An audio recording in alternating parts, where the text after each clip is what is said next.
with family, be with friends, and I think that sense of community has really come to the forefront. People are valuing family, and we're a family business, and really live that value.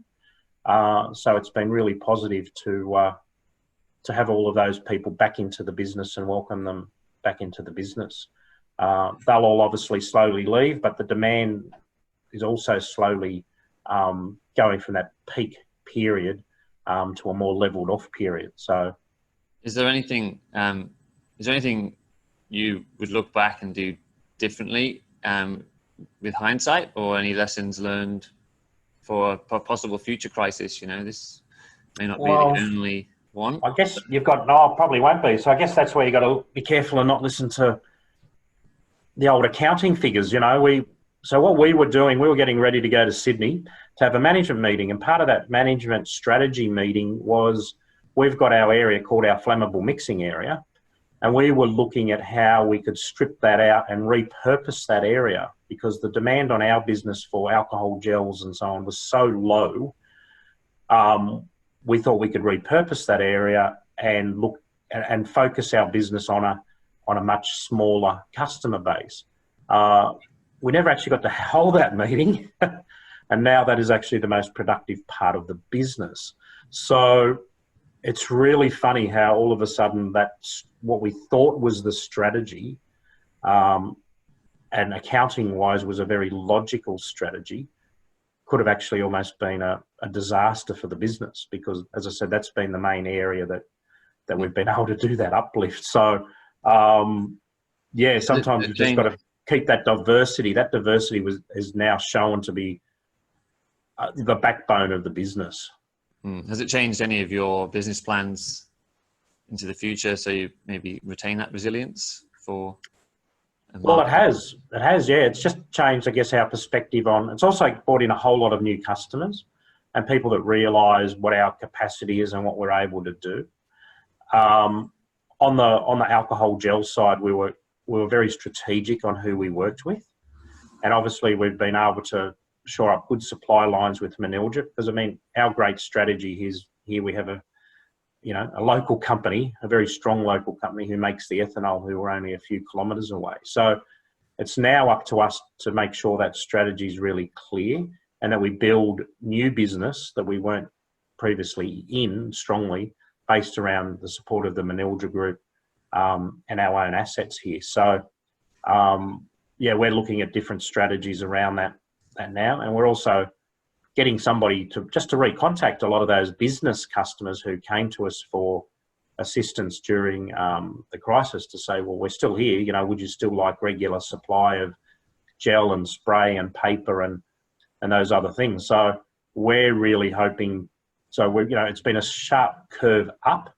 So like any typical business or marketing curve, it's now up to us to form the strategy and keep the strategy going, but keeps that curve not moving at 20%, but instead it keeps it moving up at 3 or 4%, so that, as we're telling all of our staff, things don't go back to normal.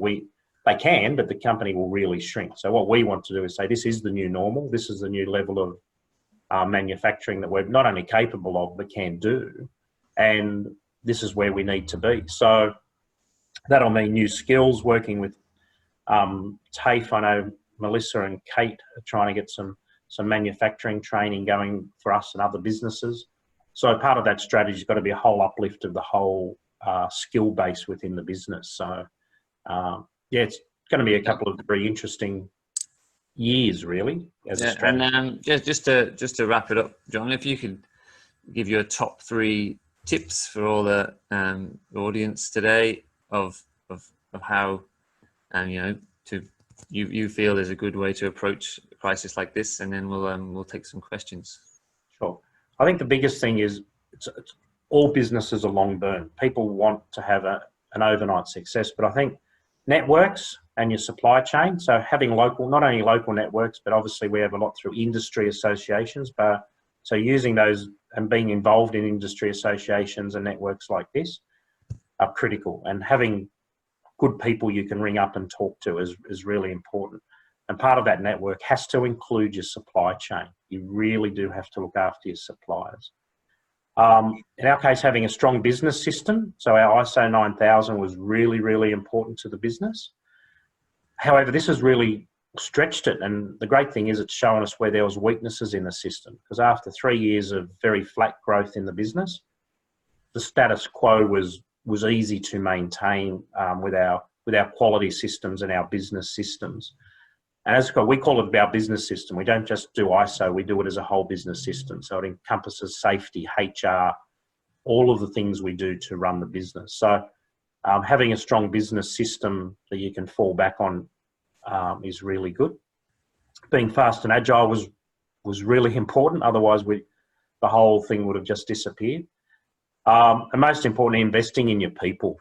You know, even one of my employers said, "Oh, you know, isn't this good?" sort of data. And she said, "Well, you know, I've been working very hard and working for John for 10 years. It's not an overnight success." And I think some businesses really struggle with that, and that, you know, the investment in young people and bringing young people through into the leadership group, as we've done, you know, that's been a 10-year burn. That's not an overnight success. Even the relationship I have with yourself, Andrew, and, you know, working together, when you said that was 2014, I went, wow, so that's been 6 years already.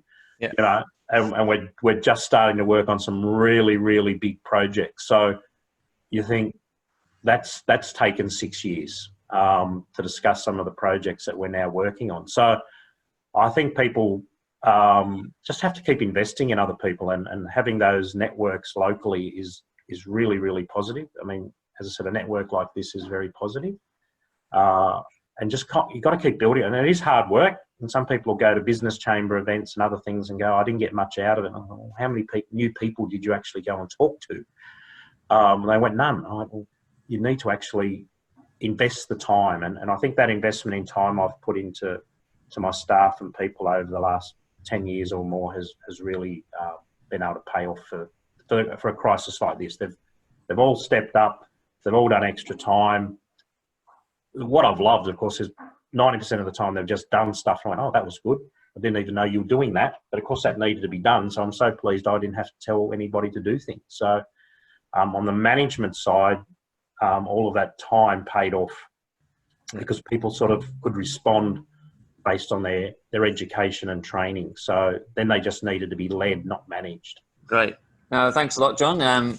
It's a fantastic success story, and I'd just like to move on to some questions here. So Holly Pastor was first in for Best Dressed. She's from a school/student perspective. She's interested to hear about the recently announced JobMaker program, and she said she knows you've been an advocate of the industry involvement and vocational training, and love to hear your thoughts about that. Yeah, well, as Holly knows, we try and get involved in the schools and try and get people very early. So I'm hoping with JobMaker program and stuff, again, this is about TAFE being agile, about schools trying to be agile and trying to go, well, we've still got these cohort of students and so on. How can we get them into business? How can we get them both getting education and work experience? So I love the school-based traineeships.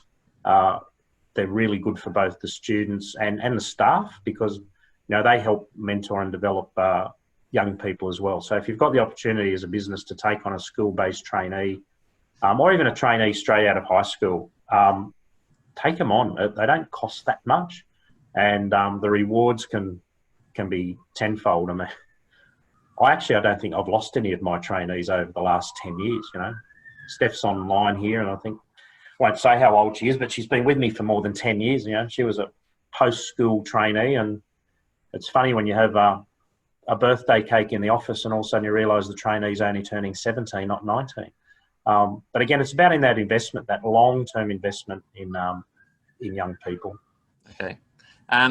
Also got a question from Luke. He's asking, with all the changes made, like to accommodate these times, do you see the changes reverting back to business as usual, or will some become a more permanent feature in the business?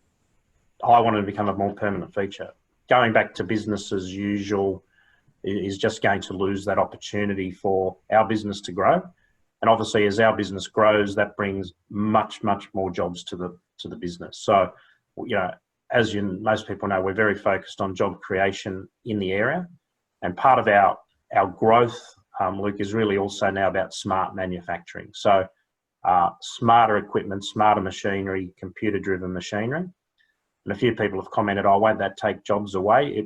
It won't actually. What it will mean is we can literally put product through the plant twice as fast, which means we can bid on more work and then create more jobs through the business. Those jobs as well, obviously, we're looking at being reasonably high-tech jobs. So when I said before, we've got a electrical engineer putting labels on bottles, we want to retain her because we see her as a key part of actually being able to put the equipment in and work with someone like Andrew to actually use those skills in our business. So no, we don't see things going back to normal because I guess the whole COVID situation's changed and got a new normal. So I look at that with something like maybe restaurants who have now adapted quickly and done takeaway. Well, they've now been able to test that model. So if there's issues, some restaurants took 6, 8, 10 weeks to get that model really right and up and running. And now that they have, I guess they've got that blueprint so that they may be able to go back to normal. But if there's any other issues or a spike in this thing or whatever, they've already actually been able to test their business plan and know they can respond quickly and go back into business. So I think that's a really important learning from it. So what you've had to adapt and change now, you need to keep that learning maybe for the future of your business as well. Thanks, John. We've got a question from Grant as well. He wants to know what the survival rate has been so far for your supplier or customer businesses. Is it cause for optimism or concern? I guess the biggest issue we've had, so what we've done with all of our big customers that have grown, particularly out of the Sydney market, we've made sure they've supported our business in cash flow and so on. Our biggest worry has been all of our smaller customers, from Bateman's Bay to Wollongong in the hospitality type businesses and accommodation and restaurants. So we've had to extend a lot of credit to those people, and we see that as our job for the business we're in. We'd already, with coming out of the bushfire crisis on the south coast, as we all know, we need to get focused on that again, and we're focused on our customers down there. So most of them we communicated with and called in to see, and we said, look, we'll extend trading terms up till Easter. And they said, yep, that'd be great. We're all booked out for Easter. No problems. Thanks for your support. And then COVID hit.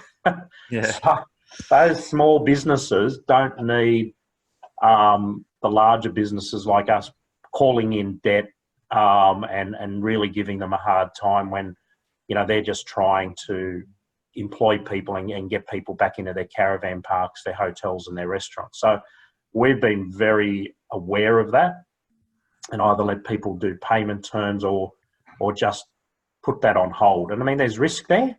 And we've just got to adapt to that risk because the risk is we don't get our money anyways and we don't have as good a business reputation in the community. So that part of the sector, as I said, that's terrible. But we've got guys out there now, our sales team, trying to talk to our people that are opening up and just seeing what they need and what they've still got, because some people are still stocked up from their December order. It's been that bad down on the south coast. And Anna's asked, how do you ensure you keep your focus on your long-term strategies as well as the short-term now and firefighting the immediacy? Yep. So that was a deliberate thing, Anna. We actually did have a meeting 2 weeks ago.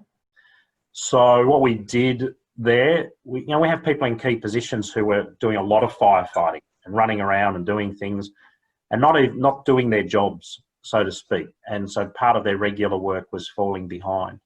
So we brought in some casual staff.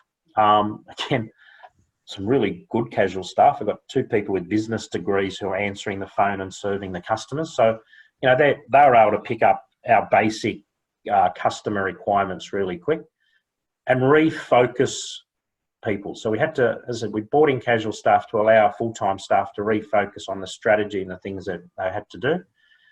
And we just started having social distancing meetings with the management strategy team to say, well, this is part of the new strategy moving forward. This is what we were looking at. And yeah, it just took time to for everybody to take a few big, deep breaths, because it's a good question, because if you don't stay on a strategy, if you just keep running and running and running, then in the end, everybody runs out of puff. So that was also what we did. We had dozens and dozens of inquiries of what we saw as short-term people in the market trying to get a fast dollar out of the crisis. People would ring us and say, we've got bottles, can you fill them? We've got this. People we'd never heard of in markets that shouldn't have been in it. So we actually, politely refused their business and set up probably 10 key accounts over the last 3 months who we know we'll continue to work with over the next 2, 3, 5, 10 years. So we were very strategic in who we were doing work with. And obviously we did that work focused around healthcare, aged care, and those industries that are going to need to have a really long-term supply and are essential businesses in this sort of area. So that was how we sort of got the strategy back into, right. Let's just, how quickly can we produce gel and give it to everybody as fast as we can? So, yeah. Okay, well, we'll take one final question from Alan Shackleton. And he's asking, with a focus on manufacturing in Australia again, due to COVID, to secure the continuity of supply, the things that may have been offshored, how does the Shoalhaven capitalise on this? Yeah, well, I think all of the manufacturing businesses can capitalise on it. So again, it's about having a good strategy and deciding where you want to play and what markets you want to grow in. I know other businesses in building and construction have done quite well, because a lot of the hotels, Troy at Stormtech had an uplift because they renovated the Marriott Hotel over this period of time, and they needed 400 new shower grills or something like that. So it's trying to find those opportunities in a crisis, but it's also about then continuing to invest in your people and your capital to make sure that you can respond. So particularly coming from a banker, and I'll give him a plug in that at the moment, there's no better time to recapitalise and borrow money from the bank, because interest rates have never been lower. And so the availability to invest in a business like ours has never been better. So we're taking advantage of that. And we thought they were low at 5%, but 2 years ago we started on a capital investment reorganisation as part of our strategy, but now we're going to accelerate that even more over the next couple of years while interest rates are really low. So there's those other external forces that businesses need to look at to take advantage of while things are low, so that, if things get tough again in either the money markets or whatever, you've already spent your money and you're already well capitalised. So, and the same goes with education. As I keep saying, it's no use having all of this good stuff if you don't have good people to run it with. So. Okay, I've just got one final question, which will wrap it all up quite nicely. RJ has asked, so in 3 paragraphs, what are your top 3 values as a leader, and how do you believe they contribute towards staff retention, commitment, and loyalty? Well, the values of the business are quality in everything we do. So make sure people have pride in their work. So by having quality as a key value, something they can measure and have pride every day when they go home. Family, we give people a lot of family time off. That's one thing I've missed. We've stopped all the mums bringing their kids into the office. We quite often have kids running around the office, and we encourage a family environment. And then being part of your community, and that community is not only local in the Shoalhaven, but your business community. So whatever industry association that you may need to be in, outside of the Shoalhaven as well. I think a lot of people only look internally, but most trades, most businesses have a business association. For those that don't, there is actually Family Business Australia. They're a great networking group. They're a really, really solid group that concentrates on education of family members and how to run family businesses better. And so having that big community is really important. The other thing I've really enjoyed is part of the local community is just having those people who just give you a call to check on, and then giving them a call back every every week, and just making time. So even though we've been really busy, it's been really important to make time just to pick up the phone and just sort of say, how are you going, and how are things going, and so that wider community is really important. So, okay, excellent. Thank you so much, John. Great insights, good story, and yeah, it was fantastic. Thank you very much, guys. That was really, really interesting. I was typing to Andrew saying, keep going. There's really good questions coming in. I know, guys, you've been running late. So, but there was, really, really appreciate both of your time and John, your knowledge as a very experienced business owner and professional in the Shoalhaven, who doesn't just do business here, but globally. So some fantastic insights. I've been scribbling notes the whole time. So I will quickly move on. We've got our next breakfast bite in 2 weeks' time, and that's a pretty exciting one. So I'm going to ask Rhonda to jump on now and tell us all about it, please, Rhonda. Oh, thanks, Anna. Great interview, Andrew. John, excellent as always. Such strong leadership, thank you, in our region. So the SPBA Young Professional Mentor Program is doing the Great Pitch in a fortnight, and there's 2 teams pitching for Shoalhaven Education Fund. SPBA members have supported the Shoalhaven Education Fund for 7 years. We started at the graduation of the first mentor program. This is really, really important this year, especially because a lot of our young people up and down the coast that the Education Fund supports hasn't been able to have any work because of the fires and also because of the corona. Some of the young people have also been affected greatly by the fires. So SEF this year is really important. It's harder for the committee to raise funds this year because they can't get out. So our 2 teams are pitching really hard to everybody to give. And if everybody could just give $20, that would be great. Hopefully, I'm hoping to have 100 people online. So if you can get your friends and other businesses involved, that would be great to listen to this pitch. Thanks, Anna. Thank you, Rhonda. So $20. So just quickly, Rhonda, how will we donate? So you'll donate through the Country Education Fund, and we'll have it on the pitch. But if you go to the Country Education Fund, nominate Shoalhaven, the funds go straight into our area. It's a not-for-profit organisation. If you go through the Country Education Fund, you'll also get a tax receipt, a receipt you can use on your tax as well, because they're a registered charity. Fantastic. All right. So I just want to say, if you can please, we've had about 27 or 28 on the Zoom meeting this morning, or breakfast bite this morning. If we can double or triple that for 2 weeks time, bring our $20 online and donate. What's really important, obviously, the Shoalhaven Professional Business Association is who we are, and we've been around for 10 years, and we are focused 110% on the Shoalhaven. It's about investing back into our community. It's about looking after our businesses. So please spread the word and get as many of us as possible here. And hopefully I won't be in my car next week. I'll actually be back in the office.